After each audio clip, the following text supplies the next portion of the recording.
Good evening and welcome to the news roundup for Friday, May 5.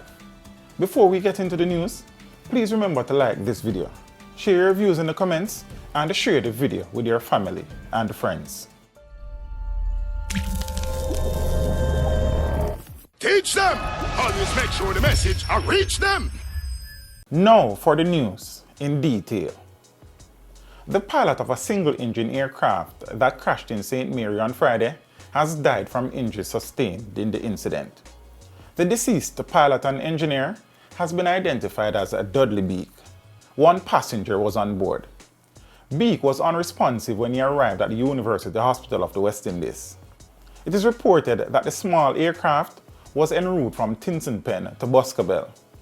The aircraft was found by residents assisting in the search and rescue mission in the hilly interior of Unity near Hampstead, Port Maria. Investigators believe the aircraft may have experienced engine trouble. My name is Romeo Henry. I'm Deputy Superintendent of Police at the St. Mary Division. Well, indeed, I can confirm the crash of a single-engine aircraft. The police were called to a scene in the Hampstead area. Upon our arrival, a small Burgundy aircraft was seen in bushes. Well, our information is that two persons were in the aircraft, and however, quick response from the JDF would have airlifted those persons to the University Hospital. Let me say a big thank you to the JDF who assisted us greatly in locating the aircraft, members from the fire department, also from the aviation, they are also on site. A man was shot and injured in Bagwalk, St. Catherine while conducting business. The incident occurred when he was ambushed by a gunman who shot him in the head. The attacker fled on foot and the injured man was rushed to hospital where he was admitted. The body of a man identified as Donovan Martin, otherwise called Super Don, of Quarry Hill in Lakespen, and who is said to be of unsound mind, was found floating in the rear Coburg in St. Catherine. Passers-by saw the body and contacted the police, who removed it from the water. The matter is currently under investigation. Jamaicans living abroad can now pre-enroll online for Jamaica's National Identification System NCDs, but will need to visit an enrollment center in Jamaica to provide biometric information. The NCDs pre-enrollment software will allow citizens to log information into the NCDs database and make an appointment for a visit to the enrollment site. Supporting documents must be submitted, and a reference number will be given for online tracking of the application. After verification, applicants will be notified to collect and activate the national ID card. Health Minister Dr. Christopher Tufton has revealed that non-communicable diseases, NCDs, which include hypertension, diabetes, and cardiovascular diseases, are causing more Jamaicans to die younger. In 2020, NCDs caused the death of more than 16,000 people in Jamaica, which accounts for nearly 8 of every 10 deaths. Dr. Tufton warned that many people with lifestyle diseases are unaware of their condition, leading to a high percentage of early deaths.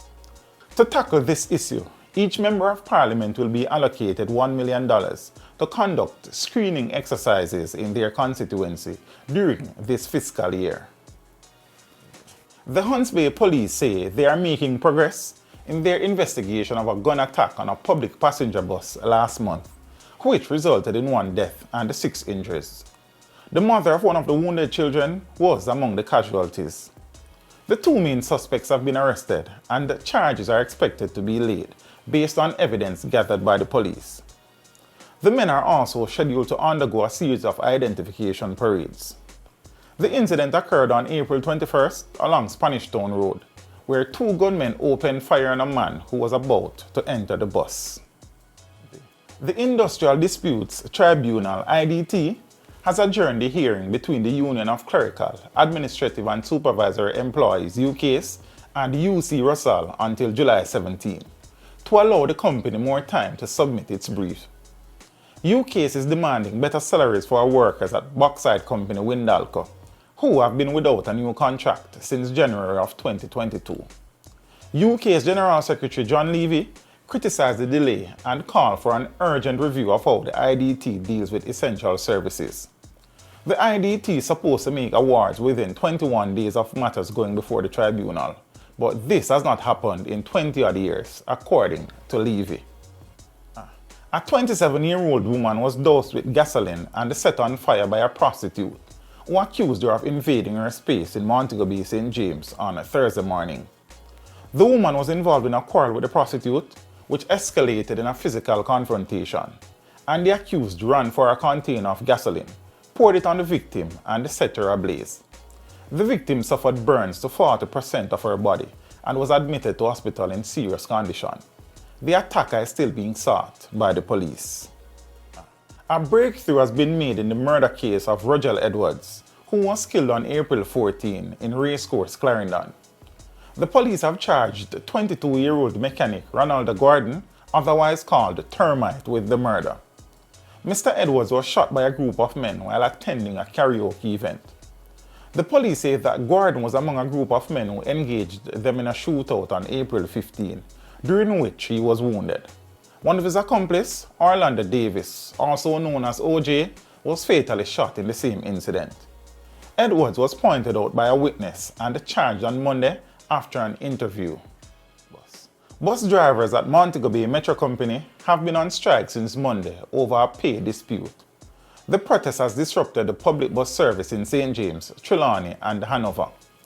The drivers, union, and workers are awaiting a letter from the management to resolve the issue regarding the change in the rate of pay that was supposed to have taken effect on April 1.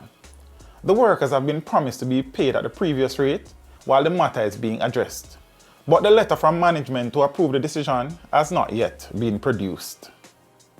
The People's National Party constituency office in southeast St. Catherine was set on fire, allegedly by disgruntled comrades who were unhappy with the party's choice of caretaker for the upcoming general elections.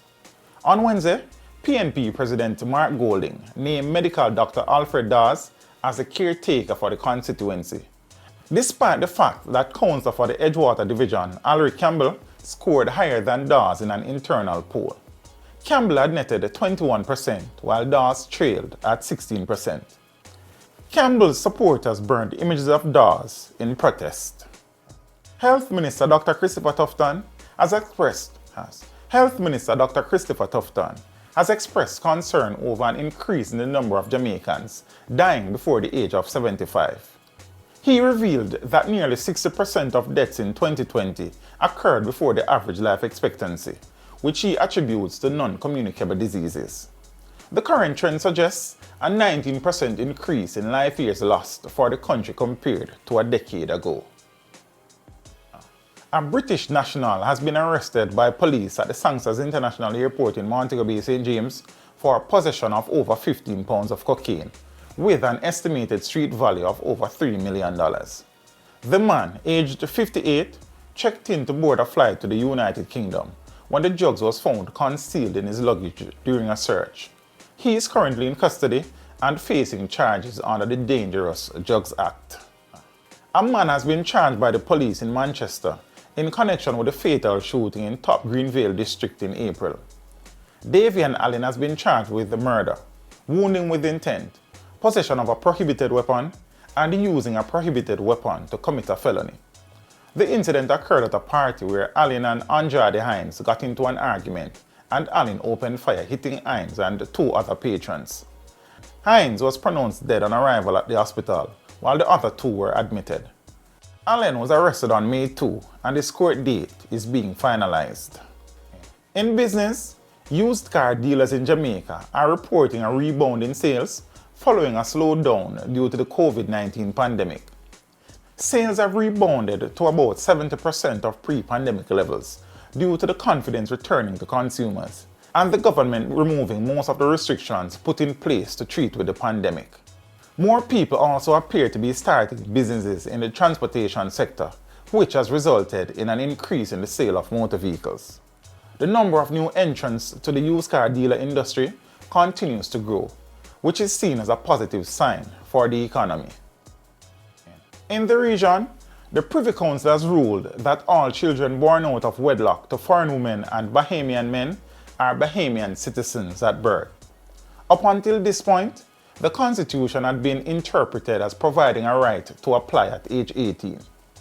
Attorney General Ryan Pinder says the ruling, which will impact the lives of many individuals in the Bahamas, is an important step towards ensuring equal citizenship rights for all children, irrespective of their parents' marital status. On the international scene, the World Health Organization has declared that COVID-19 no longer qualifies as a global emergency, signaling the symbolic end of the pandemic that upended economies worldwide and has caused the deaths of at least 7 million people. However, the UN Health Agency warned that the pandemic has not come to an end, citing recent spikes in cases in Southeast Asia and the Middle East. The WHO said that the virus has shattered businesses and plunged millions into poverty, and the risk of new variants still remains. The pandemic has caused an estimated 764 million cases globally, and about 5 billion people have received at least one dose of vaccine. And in sports, Sha'Carri Richardson won the 100-meter race at the Diamond League season opener in Doha, Qatar, beating world 200-meter champion Shericka Jackson with a meet record time of 10.76 seconds, making it the fastest time in the world this year. Jackson finished second with a time of 10.85, and Dina Asher-Smith was third in 10.95. Richardson broke Tori Bowie's meet record of 10.80 seconds set in 2016. Bowie passed away on Wednesday. And that is it for your news roundup for today. We would appreciate you liking this video, leaving a comment, and sharing the video with your family and friends. Have a good evening, and see you next time. Teach them! Hey, yo, hello! Send the message and make it reach them. It's teach them. Right here, Warlord representing. Thank you for watching. Like the video before you go. Please subscribe if you haven't done so. And remember to share the video with your friends and family. And browse the channel for more quality content. Until next time, walk good, my friends. Teach them!